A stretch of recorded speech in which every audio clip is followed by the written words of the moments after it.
নমস্কাৰ সকলোকে স্বাগতম জনাইছো চেনেলটোৰ আকৌ এটা নতুন ভিডিঅ'লৈ আমি যেটো লাষ্ট 12 মান্থ কাৰেণ্ট এফেয়াৰ্সৰ সিৰিজ ডিসকাস কৰি আছিলো টপ 1000 এমসিকিউৰ জানুৱাৰীৰ পৰা ডিসেম্বৰ মাহলৈকে ইম্পৰ্টেন্ট কাৰেণ্ট এফেয়াৰ্স বিলাক আছে ইয়াৰ আগৰ চাৰিটা পাৰ্ট যদি আপোনালোকে চোৱা নাই তেনেহলে আগৰ চাৰিটা পাৰ্ট ডেসক্ৰিপচন বক্সত প্লেলিষ্টৰ লিংকটো দিয়া আছে তাতে ক্লিক কৰি চাব পাৰে আজিৰ ভিডিঅ'টো পাৰ্ট 5 হয় আজিৰ ভিডিঅ'টো টোটাল আমি 50টা কোৱেশ্চন ডিসকাস কৰিম আৰু শেষত আপোনালোকৰ বাবে এটা কোৱেশ্চন এৰি থোৱা আছে ভিডিঅ'টো আপোনালোকে শেষলৈকে চাব কোতে যদি আপোনালোকে লাষ্ট 12 মান্থস কাৰেণ্ট এফেয়াৰ্সৰ কন্টেন্টখিনি ল'ব বিচাৰে আমাৰ চেনেলটোৰ 21 অধিক এমসিকিউ আছে এই বুকলেটখনত কাৰেণ্ট প্ৰাইচ হৈছে কেৱল 80 रुपीस যদি ল'ব বিচাৰে এই নম্বৰটোত WhatsApp কৰি এই বুকলেটখন আপোনালোকে পাৰচেজ কৰিব পাৰে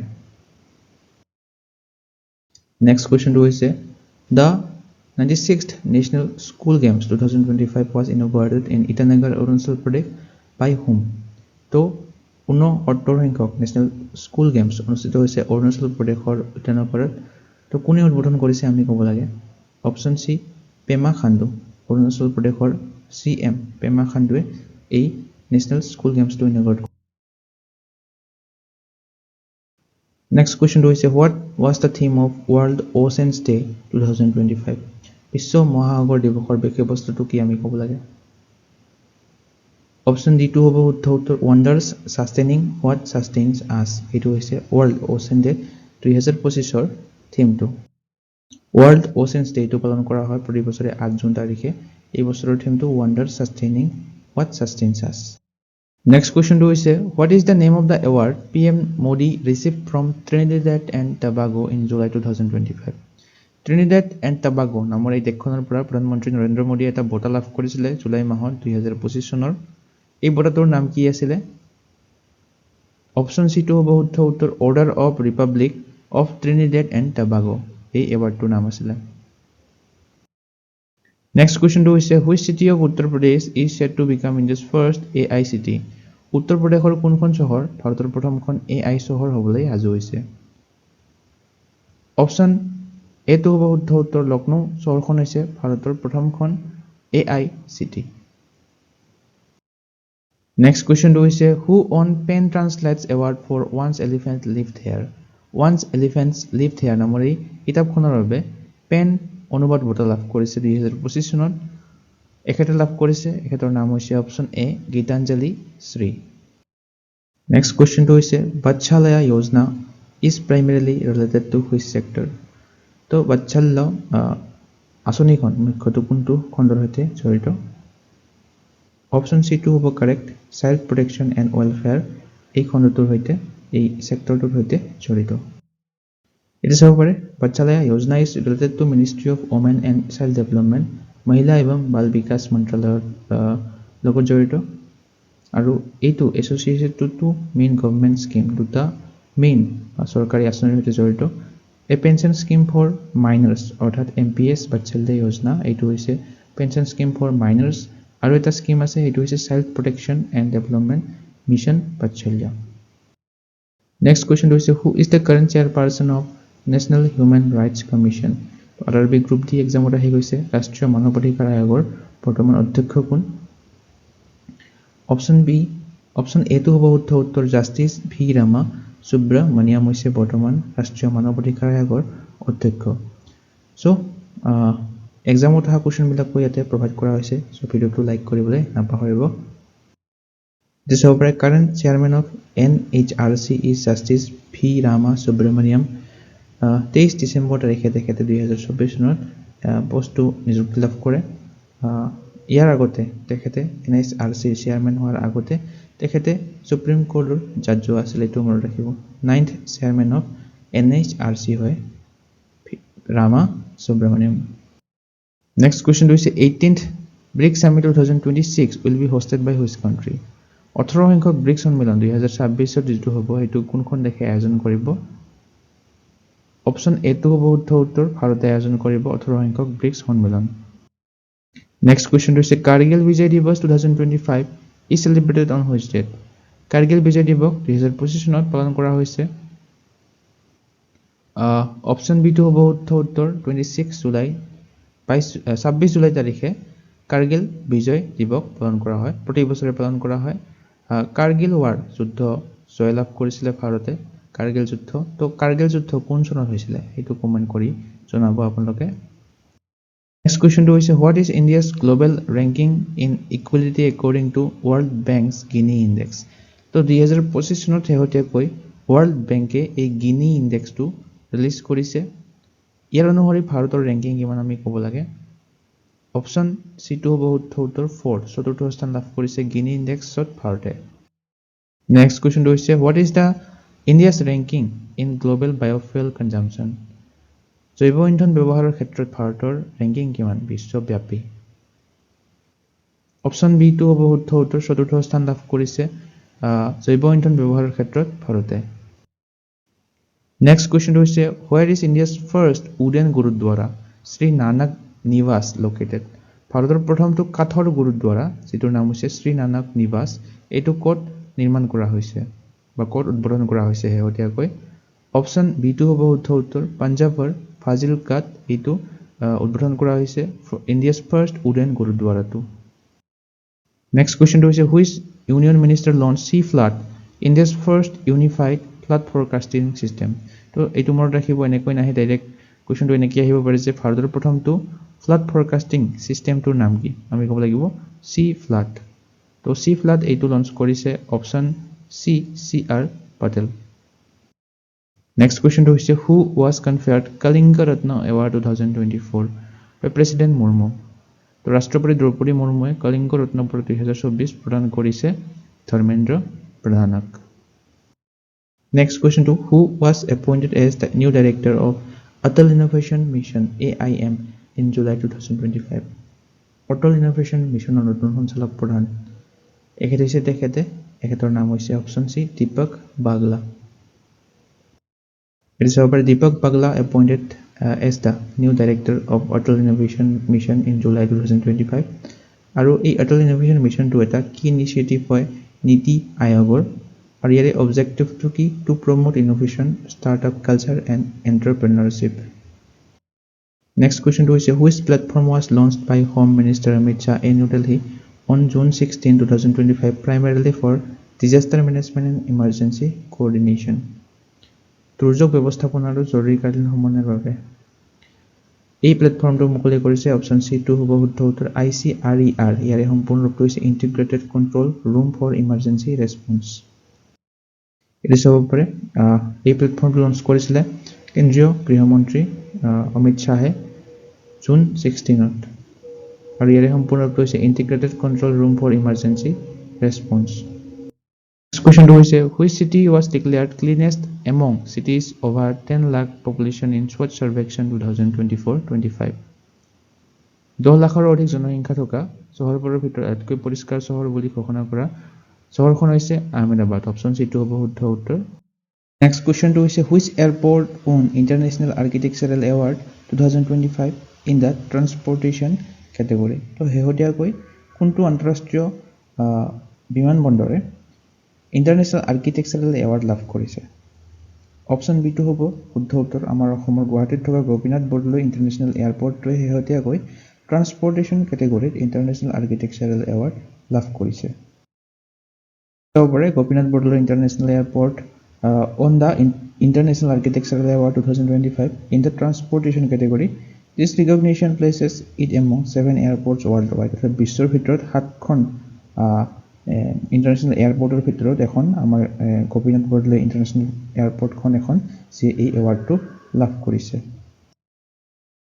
নেক্সট কোৱেশ্চনটো হৈছে which joint military exercise was launched between India and Singapore শেহতীয়াকৈ ভাৰত আৰু ছিংগাপুৰৰ মাজত এটা যৌথ সামৰিক অনুশীলন হৈছিলে সেইটোৰ নাম হৈছে অপশ্যন A বল্ট কুৰুক্ষেত্ৰ তো বল্ট কুৰুক্ষেত্ৰ এইটো সামৰিক অনুশীলন কোন দুখন দেশৰ মাজত অনুষ্ঠিত হৈছে এনেকৈ কোৱেশ্চন যদি আহে আমি ক'ব লাগিব ভাৰত আৰু ছিংগাপুৰৰ মাজত নেক্সট কোৱেশ্চনটো হৈছে according to global unicorn index 2025 how many unicorns does India have global unicorn index অনুসৰি ভাৰতৰ হাতত কিমানটা ইউনিকৰ্ন আছে টোটাল 64 টা ইউনিকৰ্ন আছে ভাৰতৰ হাতত আৰু এই গ্লোবেল ইউনিকৰ্ন ইনডেক্স 2025 ভাৰতে তৃতীয় স্থান লাভ কৰিছে এইটো মনত ৰাখিব প্ৰথম ইউনাইটেড ষ্টেট আমেৰিকাই লাভ কৰিছে টোটাল 758 টা ইউনিকৰ্ন আছে দ্বিতীয় স্থান চাইনা লাভ কৰিছে 343 টা ইউনিকৰ্ন আছে চাইনা দেশখনত নেক্সট কুৱেশ্যনটো হৈছে which Indian city was ranked world's most affordable student city in QS ranking 2025 QS ranking 2026 ভাৰতৰ এখন চহৰে আটাইতকৈ affordable student city হিচাপে স্থান লাভ কৰিছে এই চিটিখনৰ নাম হৈছে অপচন এ দিল্লী ভাৰতৰ ৰাজধানী দিল্লী হৈছে most affordable student city according to QS ranking 2026 next question is recently who become IRDAI chairman Insurance Regulatory and Development Authority of India ইয়াৰ অধ্যক্ষ নতুন হৈছে অপচন বি অজয় সেঠ এটা হৈছে Ajay Seth question is recently Operation Falcon was launched by which state government শেহতীয়াকৈ operation falcon নামৰ এটা operation আৰম্ভ কৰিছিলে কোনখন ৰাজ্য চৰকাৰে ইয়াৰে অপচন এটো হ'ব শুদ্ধ উত্তৰ আসাম অৰ্থাৎ আমাৰ অসম ৰাজ্য চৰকাৰখনে অপাৰেশ্যন ফেলকনটো আৰম্ভ কৰিছিলে শেহতীয়াকৈ আৰু এই অপাৰেশ্যন ফেলকনটো এশিঙীয়া গড় চোৰাং চিকাৰীৰ পৰা এশিঙীয়া গড় ৰক্ষা কৰিবৰ বাবে লঞ্চ কৰা হৈছিল এই অপাৰেশ্যনটো আসাম পুলিচ আৰু আসাম ফৰেষ্ট ডিপাৰ্টমেণ্টে লগ হৈ যুটীয়াভাৱে এই অপাৰেশ্যনটো চলাইছিলে টোটাল 42টা চোৰাং চিকাৰী ধৰিবলৈ সক্ষম হৈছে লগতে 6টা মেজৰ গেঙো ধৰিবলৈ সক্ষম হৈছে 2025 চনত আৰু 2016 চনৰ অনুসৰি 2025 চনত জিৰ' ৰাইনো কিলিং অৰ্থাৎ এটাও গড় হত্যা হোৱা নাই 2025 চনত এতিয়ালৈকে 86% ড্ৰপ হৈছে 2016 চনৰ পৰা 2025 চনলৈকে নেক্সট কুৱেশ্যনটো হৈছে হু was recently appointed as an executive director of SEBI তো SEBIৰ কাৰ্যবাহী সঞ্চালক হিচাপে শেহতীয়াকৈ নিযুক্তি লাভ কৰিছে অপচন বি সুনীল জয়াৱন্ত কদম অৰ্থাৎ সুনীল জয়াৱন্ত কদম হৈছে বৰ্তমান কাৰ্যবাহী সঞ্চালক আৰু ইয়াৰ লগতে SEBIৰ চেয়াৰমেন জনৰ নাম আপোনালোকে মনত ৰাখিব তুহিনকান্ত পাণ্ডে হৈছে বৰ্তমান SEBIৰ chairman Question 2 is Exercise Sammanay Shakti is a collaborative initiative between Indian Army and the state government of which two state?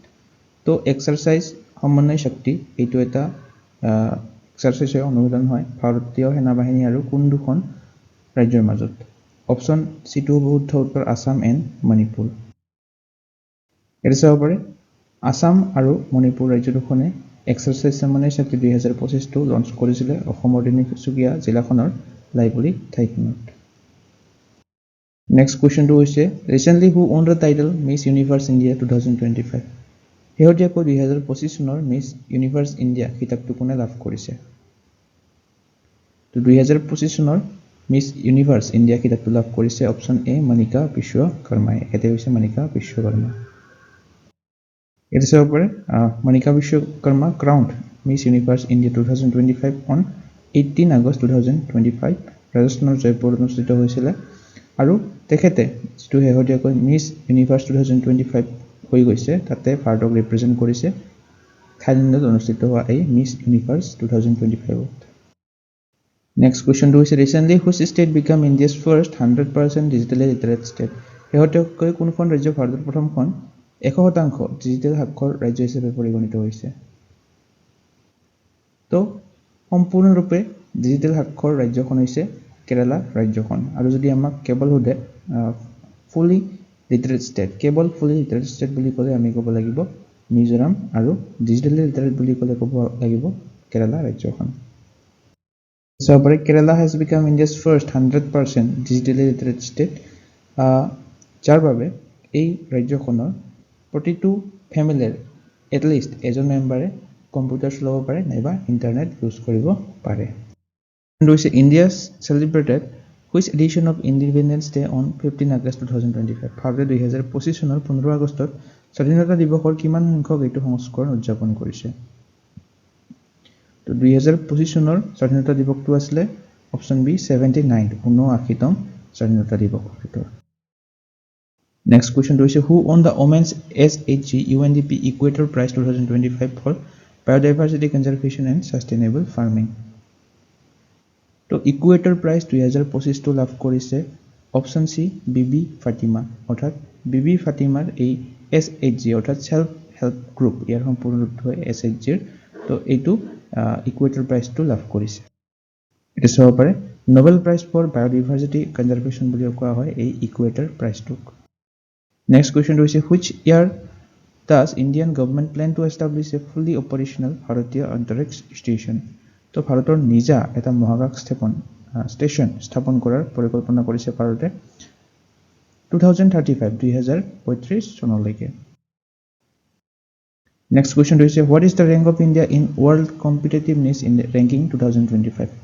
World Competitiveness Ranking 2025 ভাৰতৰ স্থান কিমান? অপশন ডি টু হ'ব শুদ্ধ উত্তৰ 41st 41 নম্বৰ স্থান লাভ কৰিছে ওয়াৰ্ল্ড কম্পিটিটিভনেস ৰেংকিংত ভাৰতে। ভাৰতে 69খন দেশৰ ভিতৰত 41তম স্থান লাভ কৰিছে। টপ কাউন্ট্ৰিখন হৈছে সুইজাৰলেণ্ড, দ্বিতীয় সিংগাপুৰ, তৃতীয় হংকং। Question 2 হৈছে which state has approved the construction of India's second largest cricket stadium? তো ভাৰতৰ আটাইতকৈ বৃহত্তম ক্ৰিকেট ষ্টেডিয়ামখন হৈছে অৰ্থাৎ পৃথিৱীৰে আটাইতকৈ বৃহত্তম ক্ৰিকেট ষ্টেডিয়ামখন হৈছে নৰেন্দ্ৰ মোদী ক্ৰিকেট ষ্টেডিয়াম যিখন গুজৰাটত আছে। তো ভাৰতৰ সেকেন্ড লাৰ্জেষ্ট ক্ৰিকেট ষ্টেডিয়ামখন শেহতীয়াকৈ এপ্ৰুভ কৰিছে অপশন এ কৰ্ণাটক ৰাজ্যখনৰ। নেক্সট কুৱেশ্যনটো হৈছে on which route will India's first hydrogen power train operate? ভাৰতৰ প্ৰথমখন হাইড্ৰজেন চালিত ৰেল কোনটো পথত চলিব? জিন শনিপথ। অপশন বি টু হ'ব কাৰেক্ট এনসাৰ জিন শনিপথ। এই ৰেলপথটোত ভাৰতৰ প্ৰথমখন হাইড্ৰজেন চালিত ৰেল চলাচল কৰিব। নেক্সট কুৱেশ্যনটো হৈছে Darjeeling hydro power project is located in which country? Darjeeling জলবিদ্যুৎ প্ৰকল্পটো কোনখন দেশত অৱস্থিত? অপশন বি টু হ'ব শুদ্ধ উত্তৰ ভূটানত অৱস্থিত এই দৰ্জিলিং জলবিদ্যুৎ প্ৰকল্পটো। নেক্সট কুৱেশ্যনটো হৈছে which initiative has National Highway Authority of India NHAI launched for education of toll plaza employees children? Option B টু হ'ব শুদ্ধ উত্তৰ প্ৰজেক্ট আৰোহণ। তো টোল প্লাজাত কাম কৰা কৰ্মচাৰীসকলৰ ল'ৰা ছোৱালীৰ শিক্ষাৰ বাবে national Highway Authority of India এটা পদক্ষেপ লৈছে। এই পদক্ষেপটোৰ নাম হৈছে প্ৰজেক্ট আৰোহণ। নেক্সট কুৱেশ্যনটো হৈছে recently 12th edition of Sri Lanka India Naval Exercise SLINEX was organized in which country? তো নৌসেনা অনুশীলন হয় এই SLINEX-টো এটা ভাৰত আৰু শ্ৰীলংকাৰ মাজত এইটো অনুষ্ঠিত হৈছিল 2025 চনৰটো শ্ৰীলংকাত। এইটো 12 সংখ্যক এডিশ্যন আছিলে সংস্কৰণ 14 পৰা 18 আগষ্টলৈকে অনুষ্ঠিত হৈছিলে। নেক্সট কুৱেশ্যনটো হৈছে who won the gold medal in the international Wieslaw Maniak Memorial event? Wieslaw Maniak স্মৃতি চাৰণ প্ৰতিযোগিতাত কোনে স্বৰ্ণ পদক লাভ কৰিছে? অপশন এ অন্নু ৰাণীয়ে এই ইণ্টাৰনেশ্যনেল ৱেষ্টলো মেনিয়াক মেমৰিয়েল ইভেণ্টত গোল্ড মেডেল লাভ কৰিছে। নেক্সট কুৱেশ্যনটো হৈছে who became first Indian to win a medal in wushu at the World Games? তো বিশ্ব গেমছত উছু খেলত ভাৰতৰ হৈ পদক লাভ কৰা প্ৰথমজন ভাৰতীয় হৈছে অপশন বি নম্ৰতা বত্ৰা। এল চাব পাৰে ওমেন্স 50 কেজি চাণ্ডা ইভেণ্টত তেখেতে লাভ কৰিছে চিলভাৰ মেডেল।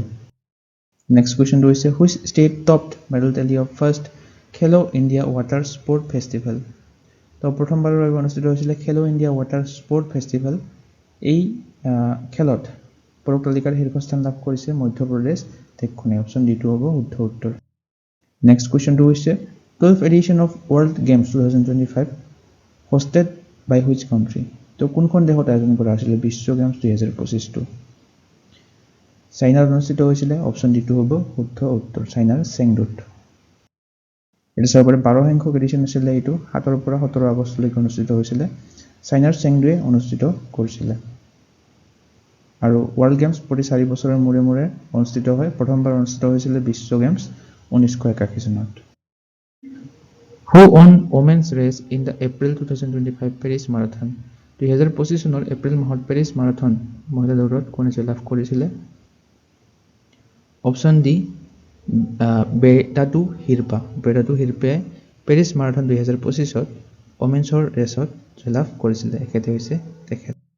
চাব পাৰে অৰ্গেনাইজ কেতিয়া কৰিছিলে 13 এপ্ৰিল 2025ত পেৰিছ মাৰাথনটো ওমেন্স কেটেগৰীত জয়লাভ কৰি ইথিওপিয়াৰ এথলেট বেদাতু হিৰপা ইথিওপিয়াৰ খেলুৱৈ হৈ তেখেত। আৰু মেন্সৰ ইভেণ্টত কোনে লাভ কৰে?